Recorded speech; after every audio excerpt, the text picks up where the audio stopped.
So I'm going to ask a question here, man. It's about the music career, right? Your father is obviously at a different stage in his career, right? At 57, you're 28. Almost a 30-year difference, right, man? He experienced music at different times, and you're experiencing music at another time. How is it for you today in 2025, 2024 to make a living from music? What have you been feeling about making a living from music? What have you been feeling? I feel that nowadays it has changed a lot, especially in terms of recording. Changed for the worse or for the better in any way? Changed for the worse in terms of quantity. I feel that in the past, when you were my age, for example, there were a lot more recordings. Live music was less electronic and such. Things change and adapt, right? For example, I have a relationship today with electronic music. I mean, with electronic elements that I incorporate into the drums that, I don't know, in the 80s, 70s weren't used. They keep evolving, right? They keep evolving. Yes, but since I was little, always saw in him this thing of being a touring musician, playing, accompanying.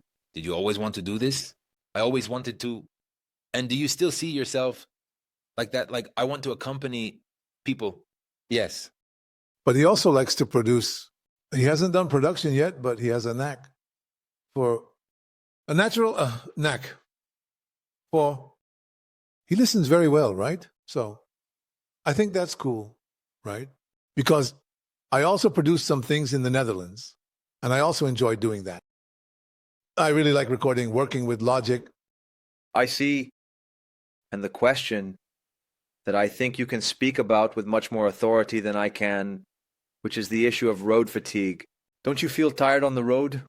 Isn't it something that makes you think that in some time you won't want to be on the road anymore? For sure. It's been many years traveling nonstop, up and down for the last 12 years. I traveled a lot with Ivan too. I was younger. But for example, when I lived in the Netherlands, I always worked a lot. I was always lucky. I can't complain. But since the Netherlands is a small country, yet has a lot of musical activity, everything is close by. I travel with my car to the gigs. It was rare to sleep in a hotel in the Netherlands. It's a tiny country, right, man? 2 hours. And you've crossed the country. So my real international travel started when I came here. I started playing with Ivan. Then I spent a month in Japan, a month somewhere else. Even in Brazil, you already have a complicated logistics because it's a huge continental country. Yeah, but in Brazil, depending on the tour, you go and come back. You stay 2-3 days and return, right? But for example, now with Chris in recent years, he doesn't stop, right? Man, it's something that it's one show after another, man. There's a day off, then 4 shows, 2 days off. It's rare to have 2 days without a show, you know. So it's a lot of traveling. And when do you start feeling tired? Because you sleep poorly, eat poorly? I sleep poorly, right. But that's because I don't like sleeping. Oh, really? Funny, I like to have a good sleep. When I wake up and I've slept well, I say, what a wonder, right? But I keep fighting with sleep, you know. I want to stay awake as long as possible. I've always been like that too. I like sleeping, but I've always fought against it. I fight until I come from the street, right? Many times in the chair, even with the guitar hanging. But anyway, going back to traveling, yes, I really like recording too, you know. So to give you an example, during the pandemic, which was a difficult time for all of us, for humanity, right? It was difficult. I was away from him. I was away from my friends, you know. Everything was virtual. I was alone for several months. How long was it? More than a year, really locked up. Like I would go out for a walk but I didn't miss playing live. Not at all. I saw people saying like, wow, when are the shows going to come back? And I would read that and think, wow, I should feel that, right? You're always playing live. Yeah, but I didn't miss playing live, no. And I love playing. But I love playing. Not necessarily live. I see. But for me, if I had to record and live my life just recording and occasionally do a little show here and there, I would be the happiest guy in the world. Easily. There's no such thing as, I'm going to say something silly, but the thing about applause, right? Some people get addicted to the audience, and it's cool. I don't have that, man. The thing about playing, if we play here now in a little while, the three of us will go back super happy. No audience, no nothing. It's not necessary because you need it. But do you understand what I'm saying? I understand. Chris, for example, felt unwell. Besides feeling unwell because of the pandemic, he almost went crazy because there were no shows. He's the kind of musician who wants to play. He needs to be on stage. You understand. It's another... No, but I connect with you. I don't know if you also think like this. I like to play. I like instrumental music, the connection, the joy, just like playing. Of course, the exchange, right? But not necessarily about being full or not, applause or not. We always say, right, that we play the same, whether at home or in a small theater. Exactly the same. We ask ourselves, how was it to play in that place? I don't know. I played once with Chris at Carnegie Hall. That's the place that, yeah. The theater is beautiful. It's nice. Man, it doesn't move a hair on me. Just because it's Carnegie Hall. That kind of thing doesn't... Maybe I'm kind of rare, kind of strange, right? But I don't care, man. I don't care. For me, it doesn't matter. I jammed in Botafogo in a place like this. I had a blast, man. Maybe I had more fun than at Carnegie Hall. You understand? Yes. Yes. It's that everyone is happy there. There's a connection. Everyone is relaxed. But my answers are long, right? You're used to it, right? I talk a lot. But you asked about traveling. It really is tiring, man. There comes a time when it's really exhausting. I'm already feeling it now, right? It's because we're about the same height there. I think when you reach a certain height, it becomes harder to travel by plane. The physical height, yes, the height, the spine. It's weaker than a... It's not that it's weaker, it's a spine that usually deteriorates faster than that of a shorter person. And mine is in bad shape. You have to carry the instrument. Carry the instrument. We were talking earlier with Mitch, right? When I arrived, about the Les Paul, right? Which is heavy. I think during the show, I was telling him, during the show, the weight doesn't bother me as much. Now, when it comes to carrying it, some friends, colleagues say, hey, just check the guitar too. I can't travel without an instrument, man. I have to have an instrument with me. It's the habit of being able to play at any time. Now, I brought an instrument, but when we came in August, right? I came without a guitar.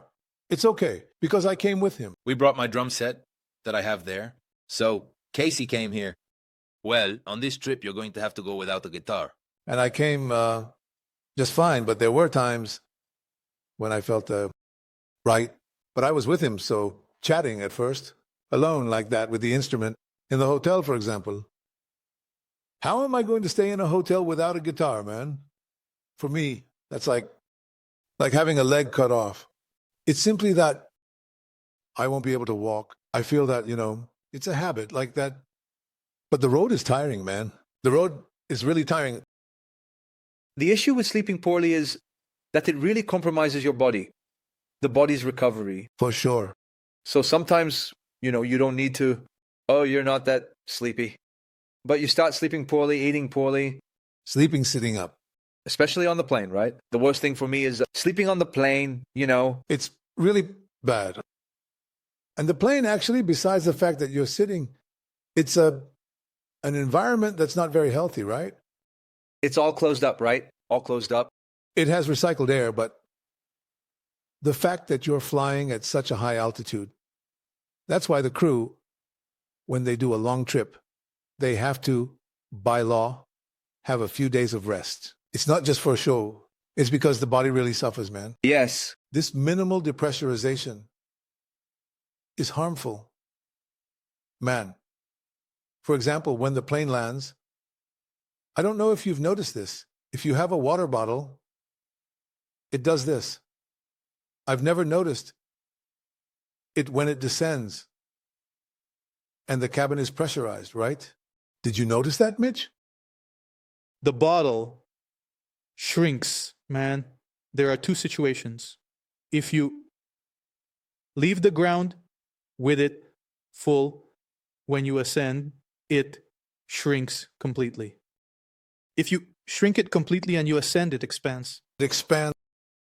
And then when you descend, it shrinks again. Now I ask you, our bodies are basically water. Yeah. What happens inside there?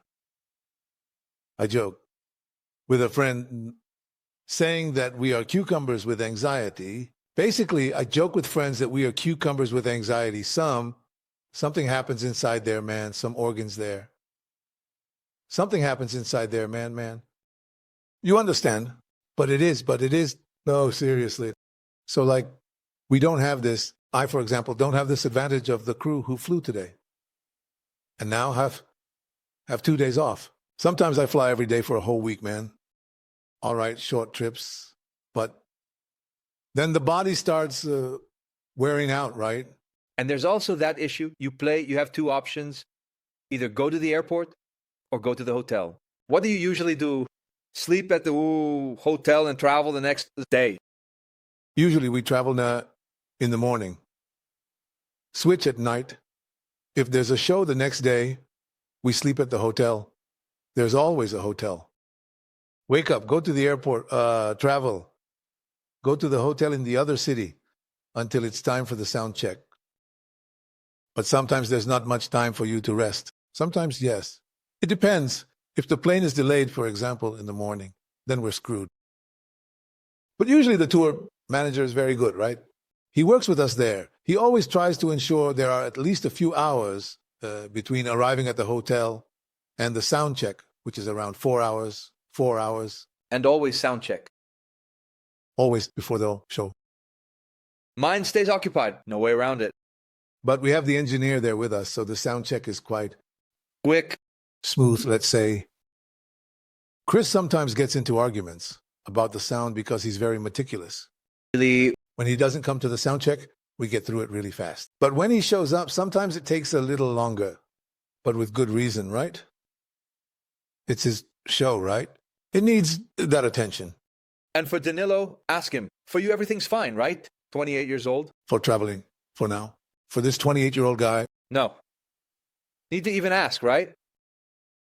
Now, there's a detail, man, that even though I'm much older, I've gotten used to being tired. So, my operating mode is tired. But I'm really speaking the truth. We get used to it, right? So, there's another issue, right? You're not married. But when you have a marriage, it's difficult too. Because no matter how much the woman understands and all, man, she understands up to a point, right, man? Because, well, I understand that you have to travel, be away for 3 months, but I miss you. No, but when I was married back then, I didn't travel like that, no. No. No, because it's not possible, right? It's possible. Literally, it's insane to do that. But there are a lot of people who do it, man. Yes, but to be able to work, right? Yeah, but then... Yeah, the guy has no choice. Yes. But it's really... It's difficult, man. If you can avoid it, it's better. If you want to maintain that marriage, right? That's true. It's really a bit difficult, man. Especially for the other person, right? Yes. Even more so. Sometimes with kids. Then they also carry all the weight, right, man? When he was little, for example, I traveled, but much less. And with Ivan, we would go and come back. So, like, I didn't miss almost anything from his childhood, right? Very little, because that would be unforgivable for me. And there are many musicians who go through this, right? They don't see their child grow up, man. They almost never took them to school. Okay, I missed several Christmases, but he was already grown up. He wasn't a little Hataru kid. When they're little, man, it's important to be there, right? Yes, totally, as much as possible. But you have to work. This year we're going to spend Christmas together after 12 years. Yeah. But was there a Christmas you spent in Mallorca or not?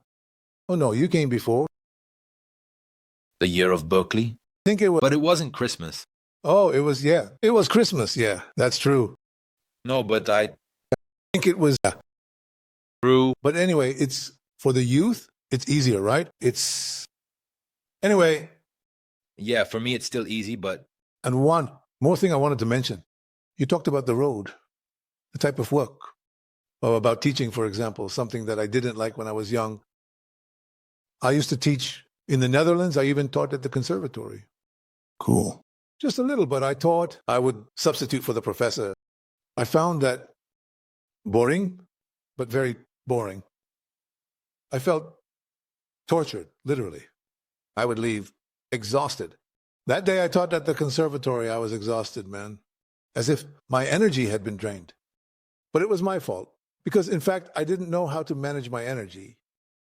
Because if you really don't manage right as a teacher, your energy, it really drains you, because they are there to drain your energy. Nowadays, for example, I would see myself much more easily teaching again. It would be something I even think I would like. Then you need to communicate that, right? Are there people interested in taking classes with Leo Amuedo? There are. Yes. There are people who call me, but sometimes I can't due to scheduling issues, right? And I've never given a class just over Zoom. Did you like it? I don't think it's cool. There's a guy from Argentina who insisted so much and plays very well. Then a friend said, hey, Leo, he's your fan, and the kid really plays the guitar very well. So I made an exception. But I don't really like online classes.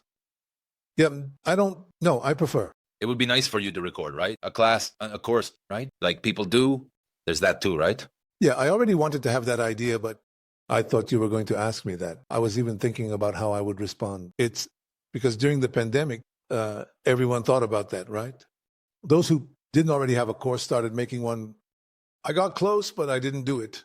And then I started to see that there were already a lot. Nowadays, there are so many online teachers. Everyone is a teacher. And that's great. I'm not criticizing. But I felt like I said, I don't think I'm going to do it, man. I'll go against the grain because it's just another course, right? It's okay that I think it's great, right? The people who do it well, a well-done form, good production, but it takes a lot of work, right, to do it well. And also, I think that in your case, it's more like, hey, how does Leo Amuedo think, man, it's not like a course. I'll teach you from scratch to who knows where. It's more conceptual. He is the man and people will buy it. It's like maybe it would be your masterclass. But instead of being an hour and a half, you have to talk, I don't know, put 8 hours of content and go through your thinking process. That's something I want to do. One day, maybe, who knows? Even Torquato has jumped on the bandwagon now. Man, how much content does Torquato have to share? I also think it's a way... By the way, his course is fantastic. You take it? I didn't take it, but when he was making it, he sent me several chapters. Yes, I know. I'm planning to take it. There's a course on sound design, right? Yes. Man, he's the guy for that, right? He really nailed it because it's cool to know. They're just shortcuts, right? Suddenly you reach the same place, but it takes 3 months. And it's cheap. Man, the course is 497 zloty. 12 installments of 49 what? 197 BRL. 12 installments of 49. Anyway, it is. How about that? The right to talk on WhatsApp with Torquato and bug him there.